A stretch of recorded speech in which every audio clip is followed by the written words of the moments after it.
Everybody out there in YouTube land.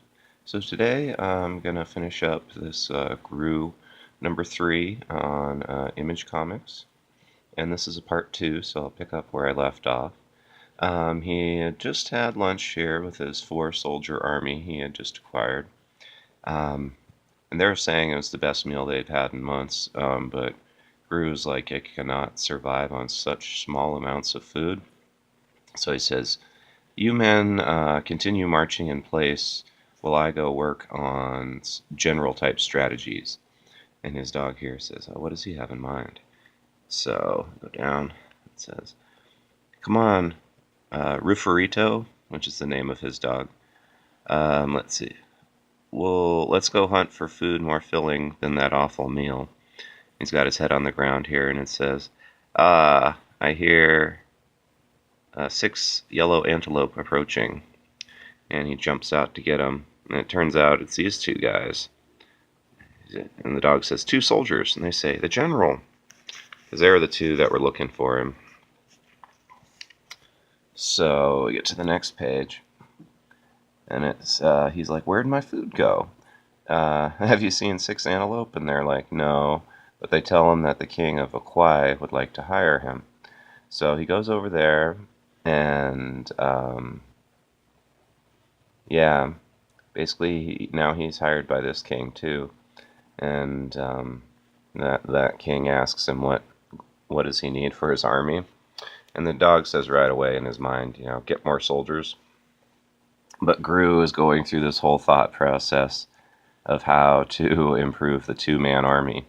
He's like, you can teach them to parade, raise the flag, form a human pyramid. Oh, wait, there's only 2 of them. Wait, I got it. Get more soldiers. And all the way along, the dog has been thinking that. So, Groo isn't the smartest character, but he's so strong he doesn't have to be, and he's pretty funny.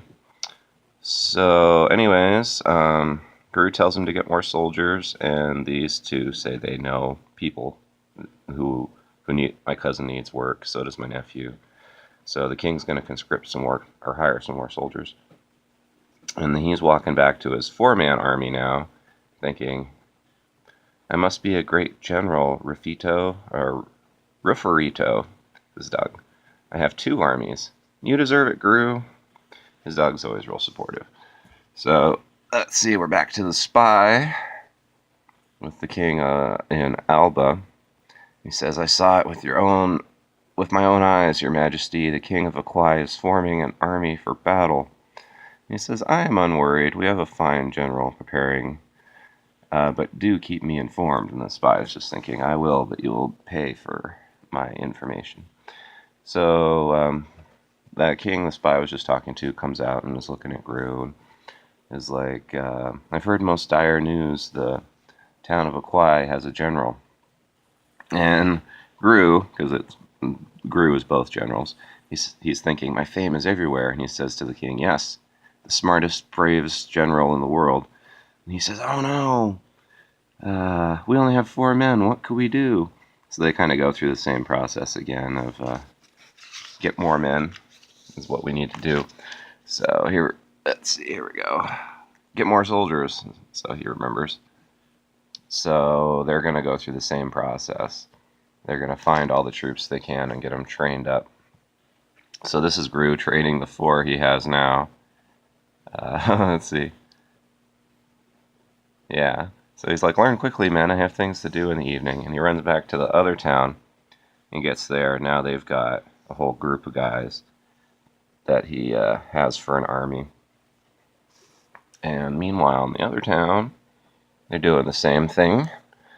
Men wanted for service in the army of Alba under the direction of General Groo. So they've got those posters, and the king says to put them all over town. The spy is spying. Meanwhile, the civilians are like, there's a spy. Hello, Mr. Spio. It's a Reading joke. I think it's actually pretty funny. I remember when I was a kid, I thought that was really funny, too. So he reports back and says there's posters all over. And let's see, Groo's looking at his new guys, and he's like, what do they need? And he's like, we need uniforms, because, they don't match at all. So he goes to the king of that town and tells him they need uniforms, and he's not going to be able to work with them if they don't. So the king doesn't want to because it's going to take all his money. But next thing you know, Groo is at the tailor guy and has the king buy uniforms for all the new soldiers. And the spy reports back what's happening to the other king. It's always a back and forth. And when Groo arrives at that king, he's already heard the other town has equipped their army. So right when Groo gets there, he tells him that he wants him to do the same thing, even though that's what Groo was coming to ask him. And the tailor's like, oh, look. Here comes my best customer. So he's suggesting green for the new uniforms, and Groo says red, and he's like, you can't have the same uniforms for two armies. And Groo's like, why not? Same general. So let's see. This is the troops are just hanging out. They like their new uniforms, and the spy is quote unquote spying on them. Let's see. So he reports back to Akwai and tells them about the new uniforms. That, it's the boast that both kings are thinking the same thing, that the other side is preparing for war. And they're relying totally on reports from this one spy guy instead of actually, going next to the next town and talking to him. So he's saying he wants absolute victory, and Groo's like, oh, of course. And he goes back to the other town. He's saying, my victory will be complete. I'll destroy the enemy. Wait, who is the enemy? So he gets back to the king with the red, wearing the red here, and he does the same thing. I demand a total and complete victory.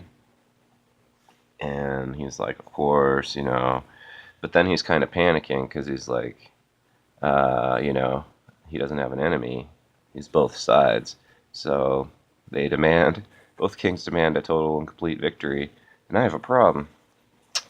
So he's kind of thinking, and he's like, I've got an idea.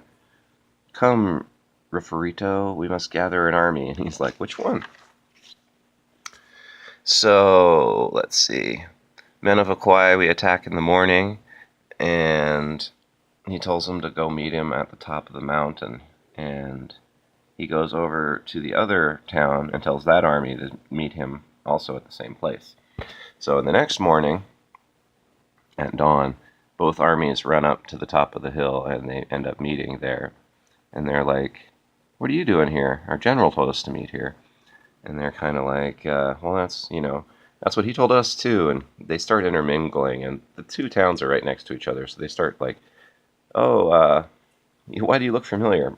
Perhaps because I'm your brother.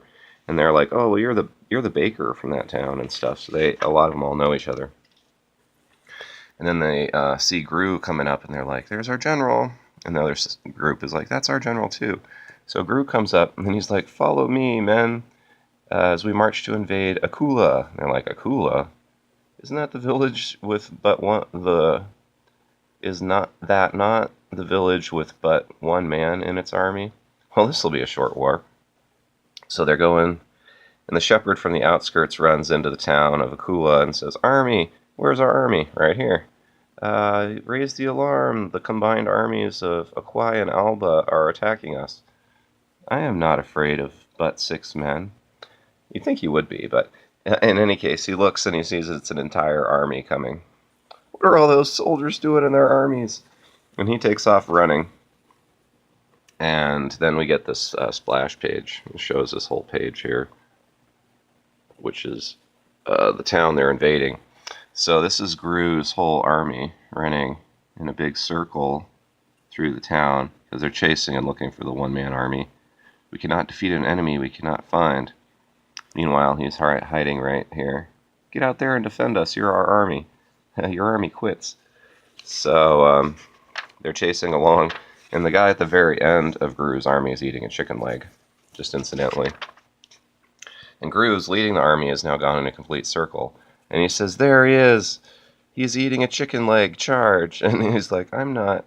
And then Groo's just hacking him down. He's like, so much for their rear guard. And he chases through and just demolishes all the troops. And he's like, face me, stop retreating, but we're charging. And he goes through and takes out all of his own guys. And he gets to the end and he's like, we won, but at heavy costs. And he actually leaves the town without dealing with the one-man army at all. And the spy reports back to the two kings, tells them what happens, and find out he isn't getting paid because they spent all their money on the armies. And Groo goes to go and get a medal or, accolades from the two kings. And he gets there and they're like, get out, you failed me, get out, because they both lost their armies. And you go to the other town with the one-man army, and everybody's cheering him on, and their king's like giving him a medal and everything. As the king of Akula, I present these medals to our army for slaying the invading hordes. So he ends up getting the prize. And then the very end here, the moral, it says, in war, the only winners are those who sell weapons. The end. And it says, he's saying, I don't want to be a general. It is too much trouble just to be able to wear a nice hat. So it's a pretty cool comic. It's really pretty bright colors still, I think, for having been from 22 years ago. And that is my review, part 2 of Sergio Aragone's Groo #3 on Image Comics. Please like, share, and subscribe these videos, and thank you so much for watching.